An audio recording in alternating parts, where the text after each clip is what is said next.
बिस्मिल्लाहिर्रहमानिर्रहीम। नाज़रीन इकराम अस्सलाम वालेकुम। सीरत-उन-नबी सल्लल्लाहु अलैहि व आलिहि वसल्लम के सिलसिले की एक नई वीडियो के साथ मैं हूँ इफ्तिखार अली गिलानी। नाज़रीन मोहतरम, साबका वीडियो में आपकी खिदमत में मैंने अर्ज़ की थी कि अगली वीडियो में मैं दौरे जाहिलियत के 2 इदारों पर तफसील से बात करूँगा।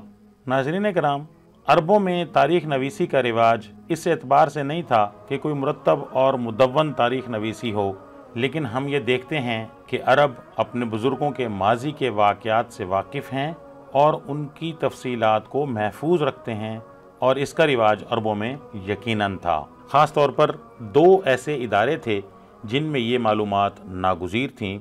एक इदारा मनाफरा के नाम से था। मनाफरा से मुराद ये थी कि जब 2 अरब कबाइल में अख्तलाफ हो जाता था कि कौन सा कबीला अफजल है, या कबाइल की सरदारी में 2 अफराद के दरमियान मुकाबला हो जाता था, तो ये सवाल कि इन दोनों दावेदारों में से किसको तरजीह दी जाए, ये अहम सवाल समझा जाता था। ऐसे मौके पर तरजीह के असबाब में से एक सबब ये भी होता था कि किसी के आबाओ अजदाद की खिदमत ज़्यादा थी, किसी का ख़ानदान खिदमत में ज़्यादा पेश था, किसी के आबाओ अजदाद की सलाहियतें ज़्यादा थीं। जब ये मरहला पेश आता था तो फिर आबाओ अजदाद के बारे में मालूमात फराहम करने की ज़रूरत पड़ती थी, और इन मालूमात की बुनियाद पर सरबराह मुनाफरा तनाज़ा का फैसला करता था। इस इदारा को मनाफरा कहा जाता था। मनाफरा का ये इदारा हज़रत उमर फ़ारूक रज़ी अल्लाह ताला अन्हु के ख़ानदान में चला आ रहा था, और जब हुज़ूर अलैहिस्सलातु वस्सलाम के चौथे दादा जनाब अब्द मनाफ का इंतकाल हुआ तो इनकी जानशीनी पर इनके दोनों बेटों में अख्तलाफ हुआ। जनाब हाशिम का दावा था कि मैं ज़्यादा हकदार हूँ, और उनके भाई अब्दुशम्स का दावा था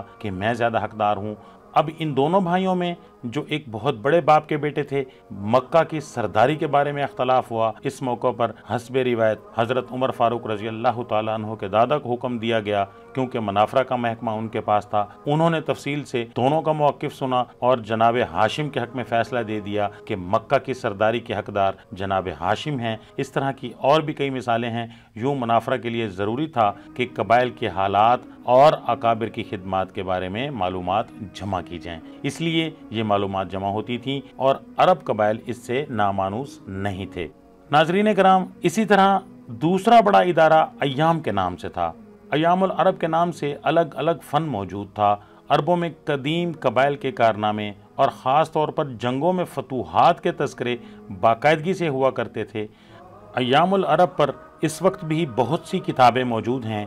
एक बड़ी ज़ख़ीम किताब कुछ अरसा कबल एक मिस्री आलिम ने मुरतब की थी।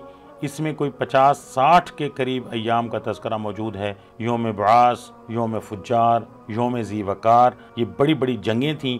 ये सिर्फ जंगें नहीं थी जो अय्यामुल अरब का मौजू थी, बल्कि और भी बहुत से मार्के थे जिनकी वजह से कोई कबीला बाइज़्ज़त या ज़्यादा कामयाब करार पाता था। ये मालूमात अरबों में जमा होती थीं और नस्लन बाद नस्ल चलती रहती थीं।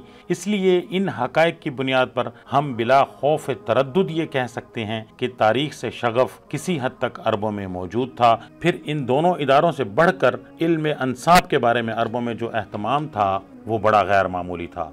अरब खसूसी एहतमाम के साथ अंसाब के बारे में मालूमात जमा किया करते थे। अय्यामुल अरब मुखालिफ कबाइल की शिकस्त और मजालिम की रुदादें, अपने कबीला की फतूहात का फ़ख्रिया बयान, और इन सब को नस्ल दर नस्ल बयान करने की रिवायत, ये तीनों चीज़ें अरब में चली आ रही थीं। ये सब चीज़ें जमा हो रही थीं तो नबी करीम सल्लल्लाहु अलैहि वसल्लम के ख़ानदान के बारे में भी इन सब उन्वानात के तहत ज़रूरी और अहम मालूमात खुद ब खुद जमा हो रही थीं। जनाब हाशिम और जनाब अब्द मनाफ के बारे में भी ये सारी मालूमात जमा हो रही थीं। कुसई और दूसरी तमाम शख्सियात के बारे में भी जमा हो रही थीं।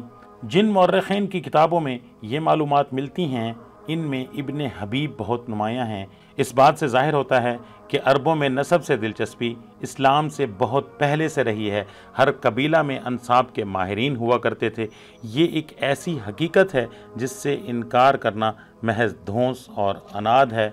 आज भी नसब नामों को रिकॉर्ड करने की रिवायत पाई जाती है, बल्कि दुनियाए अरब से बाहर भी अरबी नस्ल खानवादों में शजरों का एहतमाम पाया जाता है। बर सग़ीर, ईरान, तुर्की, हत्ता के मशरिक़ बईद में पाए जाने वाले अरबी नस्ल ख़ानदानों में अंसाब से दिलचस्पी आज भी नज़र आती है।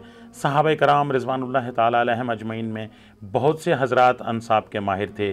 हज़रत अबू बकर सदीक़ रज़ी अल्लाह ताला अन्हु के बारे में आता है कि काना अनसबुल अरब, کہ وہ عرب میں علم انساب کو سب سے زیادہ جاننے والے تھے۔ الغرض اس معاشرے میں حافظہ بھی بہت تیز تھا، یعنی وہ اپنے انساب کو زبانی یاد رکھتے تھے۔ اگر کسی سے پوچھا جاتا تھا تو وہ اپنے نسب، ان کو 40 پشتوں تک اپنے نسب زبانی یاد ہوتے تھے، فلاں بن فلاں بن فلاں بن فلاں۔ تو میں نے پچھلی ویڈیو میں بات کی تھی کہ ایسی چیزیں جو اس معاشرے میں پائی جا رہی ہیں آج ہمارے ہاں نہیں پائی جا رہی ہیں۔ ناظرین کرام، جیسا کہ میں نے سابقہ ویڈیو میں آپ کی خدمت میں عرض کی تھی کہ اہل عرب خود کو دین ابراہیمی پر عمل کے دعوے دار کہتے تھے۔